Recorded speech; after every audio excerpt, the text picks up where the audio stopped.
దేవుని ప్రశస్త నామములో మీ అందరికీ శుభాలు కలుగునుగాక. ప్రతిరోజు వాగ్దానం వినడానికి దేవుడు మనందరికీ ఇచ్చిన గొప్ప అవకాశము. ఈరోజు కూడా దేవుని వాక్యాన్ని ధ్యానం చేసుకుందాము. కీర్తనలు 55వ కీర్తన 22వ వచనము.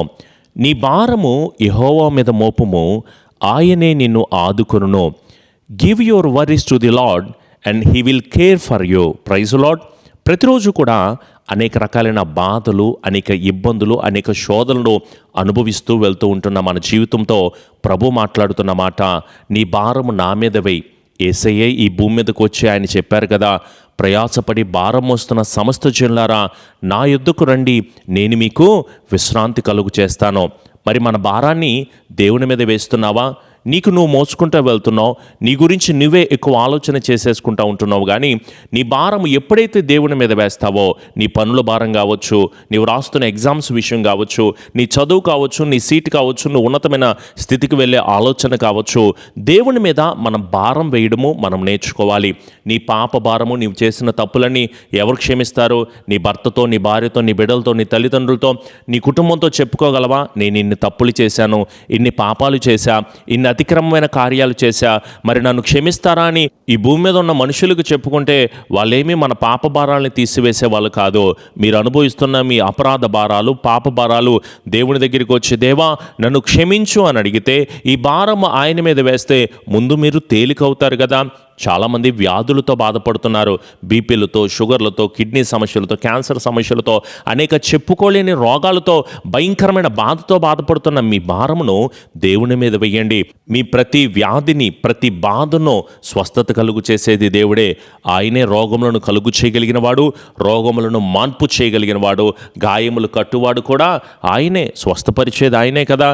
మరి మీరు అనుభవిస్తున్న కరువు భారము, అనేక శోధనలతో మీరు పడుతున్న బాధ, ఇబ్బంది, మీరు చేస్తున్న వ్యాపార భారాలు, మీరు అనుభవిస్తున్న శోధనకరమైన పరిస్థితులన్నీ కూడా దేవుని మీద వేయడం మీరు నేర్చుకోవాలి.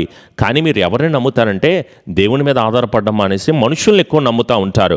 మనుషుల గురించి ఎక్కువ ఆలోచన చేసేసుకుంటూ ఉంటారు. వాళ్ళేమనుకుంటారో, వీళ్ళేమనుకుంటారో, నన్నేమనుకుంటారని ఎక్కువగా నువ్వెందుకు అంత ఆలోచన చేస్తూ ఉంటున్నావు? ఈజీగా జనాల్ని ఎందుకంతలా నమ్మేస్తూ ఉంటున్నావు? ఎక్కువగా వాళ్ళని ఎందుకు ప్రేమిస్తున్నావు? మనుషులు నమ్ముకున్నట్టు కంటే యెహోవాను ఆశ్రయించటం మేలు. ఈ భూమి మీద ఉన్న వ్యక్తులు, అధికారులు, మనుషులు, రాజులను నమ్ముకున్నట్టు కంటే ప్రభువును ఆశ్రయించడం అన్నంత ఉత్తమం ఇంకొకటి లేదు కదా. ఎక్కువగా వీళ్ళ మీద ఎందుకు కేర్ తీసుకుంటూ ఉంటావు? కానీ వీళ్ళని నమ్ముకున్నావు, చివరికి ఏం చేస్తారు తెలుసా? నిన్ను ఏడిపిస్తారు, నిన్ను నట్టేట ముంచేస్తారు కదా. మనుషుల్ని నమ్ముకోబాక దేవుని మీద ఆధారపడు. నీ కంటికి కనిపిస్తున్న కీడును చూసి కృంగిపోవాల్సిన అవసరం ఏమాత్రం కూడా లేదు.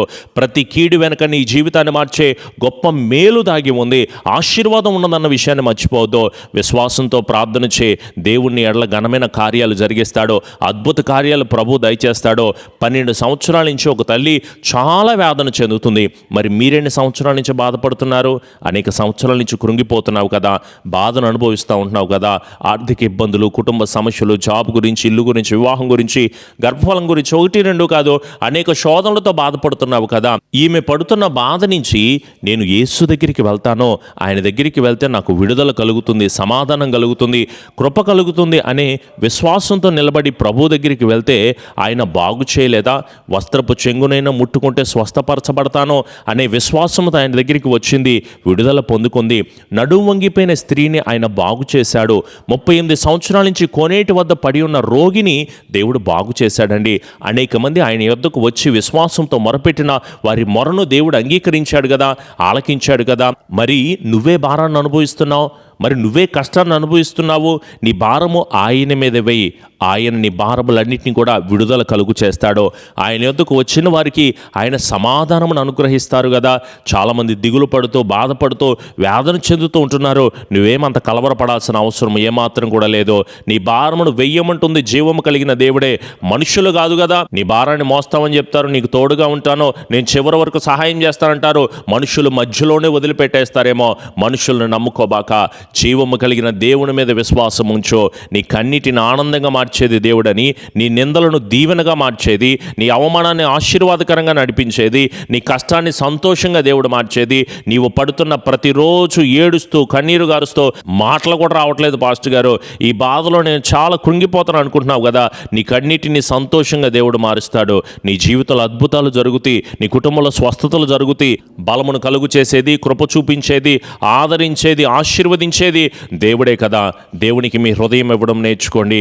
ఇది మోసకరమైన హృదయం, మూర్ఖపు హృదయం, క్రొవ్విన హృదయం, కఠిన హృదయం. దేవుని దగ్గర నిలబడి, ప్రభువా నన్ను నేను శుద్ధీకరించుకుంటున్నానయ్యా, నా దోషాలని కడుగు, నా పాపాలని కడుగు, నా అతిక్రమాలు కడుగు, నేను చేసిన తప్పులు నీకు నాకు మధ్య విరోధంగా ఉన్నాయి ప్రభువా, నేను అనేక భారాలను అనుభవిస్తున్నాను, కానీ నా కుటుంబంలో క్షేమం లేకపోవడానికి కారణం ఒకవేళ నేను చేసిన తప్పులేనేమో, నేను చేసిన పాపాలేమో, ఈ హృదయము నీకు చాలా విరోధంగా ఉందేమో, దయచేసి నన్ను మన్నించు ప్రభువా, నన్ను క్షమించు ప్రభువా అని దేవుణ్ణి అడగండి. ఇక మీదటైనా దేవునికి సమయం ఇవ్వడం నేర్చుకోండి.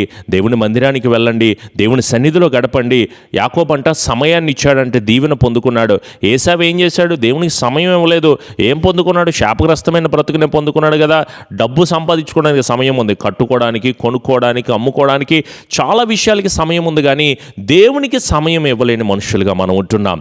కనీసం ఇప్పటి నుంచైనా సరే దేవుని దగ్గర ప్రయాసపడుతూ ప్రాధేయపడుతూ, ప్రభువా దయచేసి నన్ను క్షమించండి తండ్రి, నాకు విడుదల కలుగు చేయండి, నాకు కృప కలుగు చేయండి, నన్ను ఆదరణతో నింపడు ప్రభు అని ఆయన అడిగితే దేవుడే కృప దయచేస్తాడు.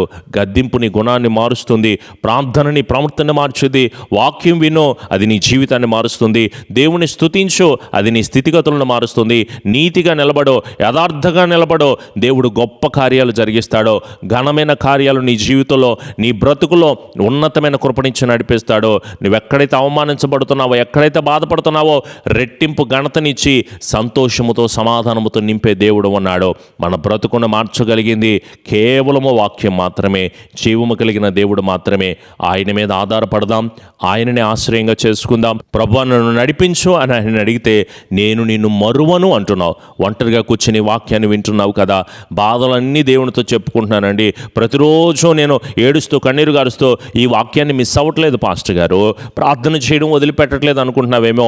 నీవు చేసిన భక్తి కార్యాలు, నీవు చేసిన ధర్మ కార్యాలు, ప్రతిరోజు నువ్వు కార్చిన కన్నీటి బొట్టు నువ్వు మర్చిపోవచ్చేమో, కానీ ఆయన నిన్ను మరువడు. నీ బాధలు వింటున్న దేవుడు నిన్ను ఎప్పటికీ కూడా విడువడు. ఆయన నిన్ను ఎన్నటికీ కూడా ఎడబాయడు. విశ్వాసంతో నిలబడు, నమ్మికతో నిలబడు. నువ్వు చేసిన ప్రార్థనను దేవుడు ఆలకిస్తున్నాడు. త్వరలోనే గొప్ప కార్యాలు, ఘనమైన కార్యాలు, ఆశ్చర్యకరమైన కార్యాలు, ఉన్నతమైన కృపను మన జీవితాల్లో పొందుకుంటామో. విశ్వాసంతో ప్రార్థన చేయి. ప్రభు మనతో ఉన్నంతకాలం మనం ఎంత క్లిష్ట పరిస్థితుల్లో ఉన్నా, ఎంత భయంకరమైన సమస్యలు ఉన్నా సరే దేవుడు మనకు క్షేమమే ఇస్తాడండి. ఎందుకంటే ఆయన మనకు తోడుగా ఉన్నాడు, మనతో పాటు ఉన్నాడు గనక మన ప్రతి బాష్ప బిందువును కూడా తుడిచి వేస్తాడు. సంతోషభరితంగా నువ్వు ఉన్న చోటనే ప్రార్థన చేయి. నీకు ఎక్కడ ఎవరిని ఎలా కదిలించాలో ఆయన చూసుకుంటాడు. ఎక్కడి నుంచి నీకు సహాయం రావాలో వాళ్ళతోనే మాట్లాడతాడు.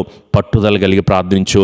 ఎంతటి సమస్య అయినా సరే ప్రభు కార్యం చేస్తాడు అనే విశ్వాసంతో నిలబడి మన వర్రీస్ అన్నిటినీ, మన భారములన్నిటినీ, మన ఆలోచనలన్నిటినీ ప్రభు మీద వేసి చక్కగా ప్రార్థన చేద్దాం. దేవుడు మిమ్మల్ని దీవించునగాక. తల్ల వంచండి, కనులు మూసుకుందాం, దేవుని దగ్గర మొరపెట్టి ప్రార్థన చేద్దాము. కృపాసత్య సంపూర్ణుడా, మా గొప్ప దేవ, మరొక వాగ్దానం వినడానికి మీరు మాకు ఇచ్చిన గొప్ప అవకాశాన్ని, సమయాన్ని బట్టి వందనాలు తండ్రి. నీ భారము యెహోవా మీద మోపము, ఆయన నిన్ను ఆదుకుంటాడు అని మాతో మాట్లాడినందుకు వందనాలు ప్రభా. మా భారములను, మేము చేస్తున్న తప్పులను, అతిక్రమములను ప్రతీదీ కూడా నీ దగ్గరే ఒప్పుకుంటున్నాము తండ్రి. దయచేసి మమ్మల్ని క్షమించండి, శుద్ధీకరించండి, కృప చూపండి, కాపుదల మీరు దయచేయండి ప్రభా. మేము అనుభవిస్తున్న ప్రతి బాధల నుంచి కేవలము మీ మీదే ఉంచుతున్నాము తండ్రి. గొప్ప విడుదల, గొప్ప వాగ్దానం మాకు ఇస్తున్నందుకు స్తోత్రాలు తండ్రి. ఇల్లు కట్టుకుంటున్న బిడ్డలు, వివాహాల కోసం ఎదురు చూస్తున్న బిడ్డలు, ఎగ్జామ్స్ రాస్తున్న బిడ్డలు మీరు దీవించండి. జాబ్ కొరకు నీ బిడ్డలు ఎంతగానో ఎదురు చూస్తూ ఉండగా వారి కుటుంబాల్లో విడుదల, ఆశీర్వాదం, స్వస్థత, నెమ్మది కలుగు చేయండి. వారి గొడవల నుంచి విడుదల దయచేయండి. ల్యాండ్ ఇష్యూస్ నుంచి ప్రభువా గొప్ప కాపుదల దయచేయండి. స్వస్థపరచండి ప్రభువా. వారికి ఉన్న బాధల నుంచి, వారికి ఉన్న ఇబ్బందికరమైన పరిస్థితుల నుంచి విడుదల కలుగు చేసి సంతోషముతో, సమాధానముతో నీ బిడ్డలు మీరు నడిపించండి నడిపించండి ప్రభు. అన్ని దారులు మూసుకుపోయి ప్రభువా కేవలం మీ సహాయం కోసమే ఎదురు చూస్తున్నారు తండ్రి. దేవా, మీరు మా కొరకు సిద్ధపరిచిన ఈవులు మేము ఎత్తుక్కోవడానికి నీ కాపుదల మీరు దయచేయండి. నమ్మికతో ప్రార్థన చేస్తున్నాం ప్రభువా, నీ ఎడలే నిలబడుతున్నాము తండ్రి. మేలుల చేత, కృప చేత, ఆశీర్వాదము చేత మమ్ములను మా కుటుంబాలను నింపి స్థిరపరిచి ఆదరణ దయచేసి దీవించమని మా ప్రియ రక్షకుడైన యేసు నామములో అడుగుచున్నాము తండ్రి. ఆమెన్. మన తండ్రి అని దీవెన, కుమారుని యొక్క కృప, పరిశుద్ధాత్మని యొక్క అన్యోన్య సహవాసపు సన్నిధి ఎల్లకాలము దేవుని ఆత్మ బిడ్డలకు, కుటుంబాలకు తోడై ఉండి నడిపించి స్థిరపరిచి ఆదరణ దయచేయబడనుగాక. ఆమెన్. యేసు రక్తమే జయం, సిలువ రక్తమే జయం. ప్రభు యేసు నామములో సంపూర్ణ జయము, అపవాది క్రియలకు అనంత నాశనమును కలుగునుగాక. ఆమెన్. మీ అందరికీ కూడా ప్రభు పేట ప్రత్యేకమైన వందనాలు. అలాగే పరిచర్య అభివృద్ధి గురించి మీ అనుదిన ప్రార్థనలో జ్ఞాపకం ఉంచుకోండి. అలాగే మందిర నిర్మాణాలు జరుగుతున్నాయి, వాటన్నిటి గురించి కూడా మీ అనుదిన ప్రార్థనలో జ్ఞాపకం ఉంచుకోండి. అలాగే స్క్రీన్ మీద కనిపిస్తున్న ఫోన్ నెంబర్కి మీ ప్రార్థన అవసరతలు తెలియచేయండి. వాక్యాన్ని మీ స్నేహితులకి, బంధువులకు కూడా షేర్ చేయండి. ప్రతిరోజు ఉదయం 6 గంటల నుంచి 7 గంటల వరకు ఉదయకాలపు లైవ్ ఆరాధన వస్తుంది. అన్ని కుటుంబాల గురించి ప్రార్థన చేయడం జరుగుతుంది. మీ కామెంట్స్ అన్ని చూడడం జరుగుతుంది. సో వాటన్నిటి గురించి ప్రార్థన చేద్దాం. ప్రభు ఆత్మ సహాయము మనకు, మన కుటుంబాలకి ప్రభు అనుగ్రహించబడునుగాక. Amen. God bless you all. Praise lord. రేపటి వాగ్దానంలో కలుద్దాం.